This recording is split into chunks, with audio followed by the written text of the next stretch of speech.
అటు అల్లు ఫ్యాన్స్ కి ఇటు మెగా ఫ్యాన్స్ కి మధ్య గొడవలు ఎప్పుడెప్పుడు చల్లబడతాయని చూస్తున్నా అప్పుడెప్పుడో ఎలక్షన్స్ కి ముందు అంటే దాదాపు 4 months బ్యాక్ స్టార్ట్ చేశారు.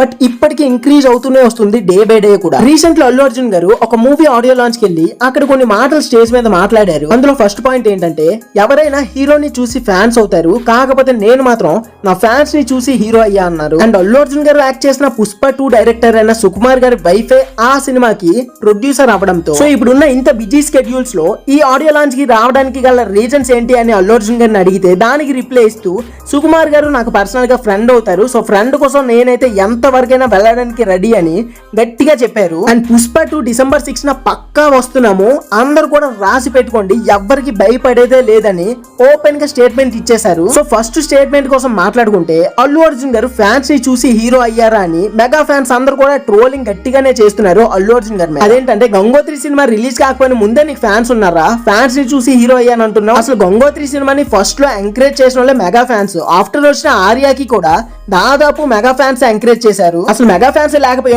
నువ్వు అక్కడెక్కడో డౌన్ లో ఉండేవాడివి. అండ్ అంతేకాదు హిట్లో ఉన్నప్పుడు మెగా ఫ్యామిలీని అవాయిడ్ చేయడం, ఫ్లాప్ లో ఉన్నప్పుడు మెగా ఫ్యామిలీని కొంచెం మంచిగా ఎంకరేజ్ చేసి మాట్లాడడం, అలాంటి చీప్ ట్రిక్స్ అన్నవి నువ్వే యూజ్ చేస్తావని అల్లు అర్జున్ గారిని ఘోరంగా ట్రోల్స్ చేస్తున్నారు. ఈ పాయింట్ ఆఫ్ వ్యూ విషయానికి వస్తే నాకు తెలిసి అల్లు అర్జున్ గారు చేసింది చాలా వరకు కరెక్టే మావా. ఎందుకంటే ఎగ్జాంపుల్ గా మాట్లాడుకుంటే ఎవరైనా షాప్ లో ఒక వర్కర్ వర్క్ చేశాడు అనుకోండి, ఆఫ్టర్ తను వర్క్ చేస్తూ అలా కొంచెం మనీ ఎర్న్ చేశాక తను అంటూ వేరే షాప్ పెట్టుకుంటే అప్పుడు వాళ్ళని మోసం చేసినట్టు కాదు కదా. వాళ్ళకంటూ మళ్ళీ మార్కెటింగ్ ని కొత్తగా క్రియేట్ చేసుకొని వాళ్ళ లైఫ్ వాళ్ళు చూసుకుంటారు. అలానే ఇక్కడ అల్లు అర్జున్ గారు కూడా ఫస్ట్ అంతా మెగా ఫ్యామిలీని సపోర్ట్ చేస్తూ మాట్లాడడం కానీ అండ్ మెగా ఫ్యామిలీ సపోర్ట్ కానీ కోరుకున్నారు, తీసుకున్నారు కూడా, కాదన్నాం. బట్ ఎప్పటికీ అలానే ఉండిపోరు కదా. ఇప్పుడు పాన్ ఇండియా పాన్ వరల్డ్ అని ప్రతి ఒక్కరు కూడా మెట్లు ఎక్కేస్తున్నారు. మరి ఆ మెట్లతో తన యాక్టింగ్, తన డాన్స్, తన స్కిల్స్ యూజ్ చేసుకుని ఒక్కొక్క మెట్టు ఎక్కి గమ్యాన్ని రీచ్ అవ్వాలని అల్లు అర్జున్ గారి ఇంటెన్షన్. బట్ అల్లు అర్జున్ గారు చేసిన ఒకే ఒక్క తప్పు ఏంటంటే, అప్పట్లో ఏ స్టేజ్ మీద ఎక్కిన అల్లు అర్జున్ గారు మెగా ఫ్యాన్స్ కోసం, మెగా ఫ్యామిలీ కోసం కొంచెం సమ్ వర్డ్స్ చెప్పేవాడు. బట్ ఇప్పుడు అలా కొంచెం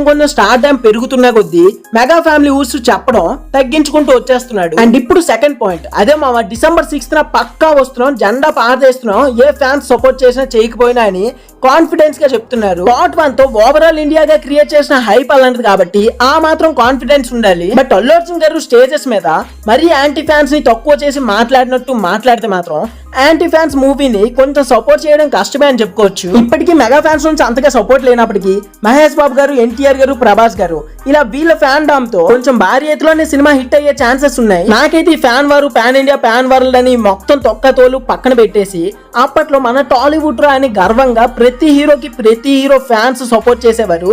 అలా అప్పటి రోజులు వచ్చేస్తే బాగుండు అన్నట్టుంది మామ. మరి ఈ థాట్ అన్నది నాతో పాటు ఎంతమందికి వస్తుంది కామెంట్ లో తోసేసి.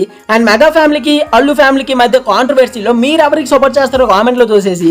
అండ్ ఛానల్లో కంటెంట్ ని మనం చెక్ చేసి నచ్చితే సబ్స్క్రైబ్ చేసి వీడియోకి మాత్రం పక్కా లైక్ వేస్తారని కోరుకుంటూ వీడియోని అయితే ఇంతటితో ఎండ్ చేస్తున్నా. Signing off, movie lover Mahi.